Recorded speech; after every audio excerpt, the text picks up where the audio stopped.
Hello বন্ধুরা, আজকে রত্নাস কিচেনে আমি কিন্তু আলু আর ঝিঙে দিয়ে পোস্ত বানাচ্ছি। খুবই সিম্পল।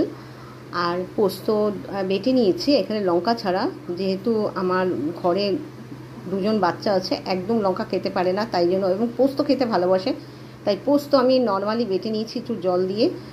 আর ঝিঙে আর আলু কেটে নিয়েছি টুকরো টুকরো করে।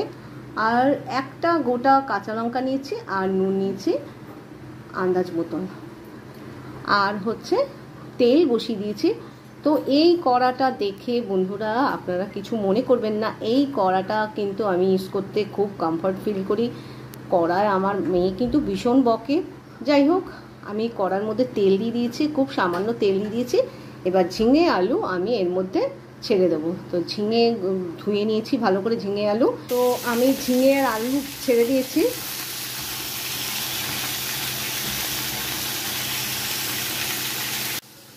তো আমি ঝিঙে আর আলু এগুলো তো ছেড়ে দিয়েছি। একটু একটু করে ভাজা করে নিচ্ছি, খুব বেশি ভাজা করব না, একটু ভাজা ভাজা করে নিলাম জাস্ট।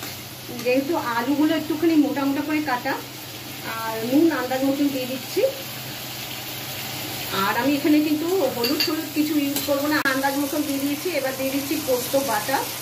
একটু জল দিয়ে দেবো যাতে পোস্তগুলো সব এর মধ্যে পড়ে যায়। অল্প একটু জল দিয়ে এটাকে কিন্তু আর ভাজবো না, কারণ পোস্ত কিন্তু বেশি ভাজতে নেই। পোস্ত সর্ষে বেশি ভাজতে কিন্তু তার গুণাগুণটা নষ্ট হয়ে যায়, খেতে কিন্তু একদম অন্যরকম হয়ে যায়। এবার কম আছে এটাকে কুক করে নেবো 5 মিনিট। 5 মিনিট পর ফিরে আসছি। ঢাকা খুলে দিয়েছি, এবার একটু নাড়াচাড়া করে নিচ্ছি। আঁচটাকে কমিয়েই কিন্তু এই রান্নাটা করতে হবে, কারণ যেহেতু পোস্ত ভাজা ভাজা হয় না। আর খুব বেশি তেল এখানে কিন্তু আমি ইউজ করিনি, জাস্ট বাচ্চাদের জন্যই করছি। তাই আর একটুখানি কিন্তু হবে, আর একটু মাখো মাখো হবে। আবার ঢাকা দিয়ে দিচ্ছি। ঢাকা খুলে দিয়েছি, এবার একটু নাড়াচাড়া করে নিচ্ছি। আর ঝিঙে আলু পোস্ত, পটল পোস্ত, এগুলো তো বাঙালিদের সেরা খাবার রান্নার মধ্যে।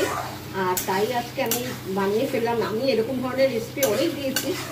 তো যাই হোক, আবার কিন্তু দিচ্ছি একদম ঝাল ছাড়া। অন্যগুলো ঝাল বেটে দিয়েছি। তো যাই হোক, এই ঝাল ছাড়া করছি। এটা অবশ্যই বাচ্চাদের জন্য করা যেতে পারে। তো রান্নাটা প্রায় হয়ে এসছে। এবার আমি দুটো লঙ্কা এমনি গোটা দিয়ে দেবো, জাস্ট দেখতে ভালো লাগবে বলে। এবার পরিবেশন করে দেখাচ্ছি। আমি পরিবেশন করে আর দেখালাম। খেতে কিন্তু ভীষণ ভালো হয় এইভাবে বানিয়ে, লঙ্কা ছাড়াও কিন্তু ভালো হয়। লঙ্কা গোটা গোটা দিয়ে দিলাম পাতের সঙ্গে মেখে। যারা ঝাল পছন্দ করে অবশ্যই খেতে পারে, তবে বাচ্চাদের কথা চিন্তা করে এইভাবে রান্না করাই যায়।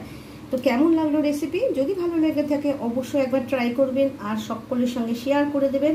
আর যারা সাবস্ক্রাইব করছেন না বন্ধুরা, প্লিজ আমাকে সাবস্ক্রাইব করে আমাকে আগে নিয়ে যান। আপনাদের সহযোগিতা ছাড়া আমি এক মুহূর্ত এগোতে পারবো না। ভালো থাকবেন, সুস্থ থাকবেন, বাই।